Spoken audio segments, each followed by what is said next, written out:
Yo, this Philly Twizz. Shout out to Mikey T, the movie star. We live on Report Card Radio. Philly, stand the fuck up, man. You already know.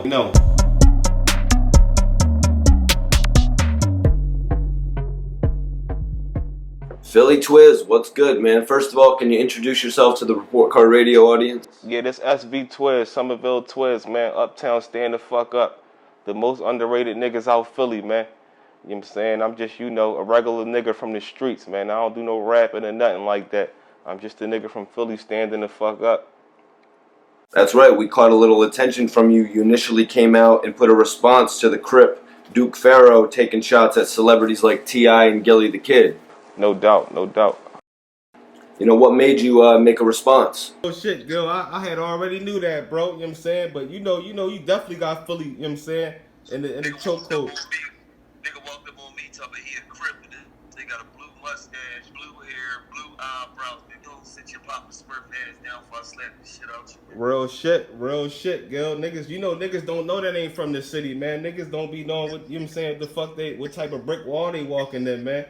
A nigga get stretched out over you, girl. You already know that. I know like 100 motherfucking Crips. I ain't never seen none of them niggas with blue hair, blue eyebrows, blue mustache. Facts. Yeah, that's all the nigga was talking about, though. Where the footage at and all that. I'm like, man, fuck the footage, man. Niggas, you know what I'm saying? Let me check it out. Yeah, Gil, dude got a video on it with like 120,000 views just putting dude in his place. Real shit. Send me the video. Let me check it out. Well, I just felt as though, Gil a real nigga, man. One of the things that really irritated me about that video was that, main man was talking about, y'all niggas don't give back to the community. Y'all don't talk for the streets. I can't really speak too much on T.I. I ain't from where T.I. at, but I do know that for a fact that, T.I. came and showed Meek love. He put major light on Meek, before the Rick Ross shit. Even though Meek had the city lit already with the flamers, he was throwing like crazy parties and shit like that. But, Gil a nigga that he give back to the city for real. And you gotta respect his message, because he be trying to pretty much, teach the youth, like, don't fuck your life up, bro. Like, you niggas be listening to these rappers and shit like that, and y'all think y'all gotta live a certain way, but that shit really about money at the end of the day. Niggas that be rapping be niggas that be trying to make it out the streets, if they was in the streets from the get-go. So, I feel like niggas be, they'd stand up for a nigga after a nigga already dead and buried. But if we had more motherfuckers that had unity while a nigga was here, a lot of shit would change, man. And I just felt like, he did that big-ass message, but ain't had no real factual info. Like, I can't really speak on tip like that. But like I said, Gillie give back to the city. He hop out wherever he want at the city. He show love. Like, you see a lot of up-and-coming rappers that been coming out early 2000s, like Hollow Man, and a lot of other niggas. He always show love and that support. So, I was just basically standing up as a Philly nigga should. You know what I'm saying? So that's pretty much all that was like. So, Twizz, what were your thoughts on the supposed Crip actually running into Gillie and Cali and approaching him on some we're on the same agenda tip? Exactly what I thought it was going to be. If it came face to face, I doubt it would have really been war if it was like that. Because, if he was a real nigga, if he a real nigga, real niggas going to respect real niggas at the end of the day. So that's pretty much how I thought it would go down, because, Gillie ain't, he not no soft nigga. Like, he stand on what he say. Like, anybody that, know how Gillie move, that, you know what I'm saying? So, being a Philly cat, it's in your name, Philly Twizz. What did you think when you heard Kodak Black actually put Gillie the Kid's name in a track?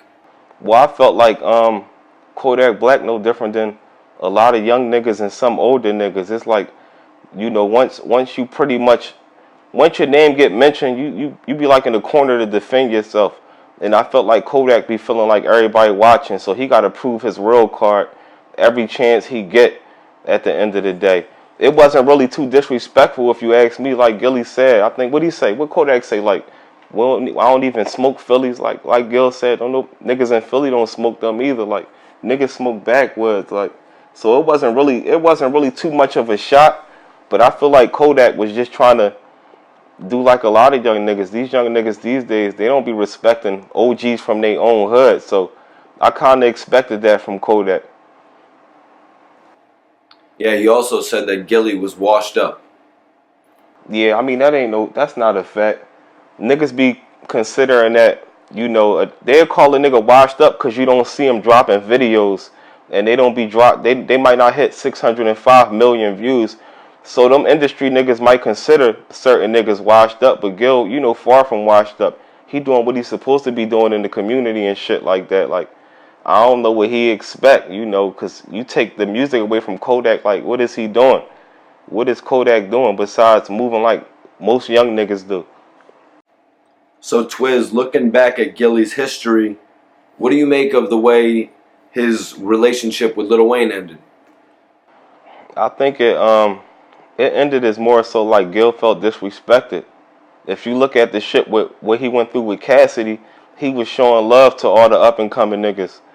And then Cassidy threw the shot at him, and you see how Gillie went about it. He just that type of nigga, like he a North nigga, so niggas ain't really having that type of shit, bro. Like, it was just like, I can't really put it up in too many words and shit like that, but it was like more so like he was just, I don't fucking know, man. That shit was crazy, man. That shit was crazy. Yeah, I mean, Gillie back then beefing with Wayne. Now we got another A-lister, Kodak Black, mentioning his name. Mm-hmm. But then you look at a nigga like, Kodak, the nigga don't respect Wayne either. Like, like Wayne ain't really, paved the way. He done went through this shit with Wayne. Like, I think Dark Low, I seen an interview with you and Dark Low, when Dark Low was saying, like, Kodak, like, on his 6ix9ine trolling shit, the nigga just got something to say about everybody. But I be thinking these niggas get it twisted. Like, everybody got guns out here that's really moving in these streets and shit like that. So if you talking that shit to a real street nigga, it's different than talking to a regular industry nigga. And Gil is not a regular industry nigga. He got famous off of his thoroughness, all the figures. Like, you really do your research. Kodak young as shit, so he probably don't really know. And plus, niggas is not from the same city or nothing, so Kodak probably really ain't give a fuck. But Gil definitely not washed up though. I can say that for a fact.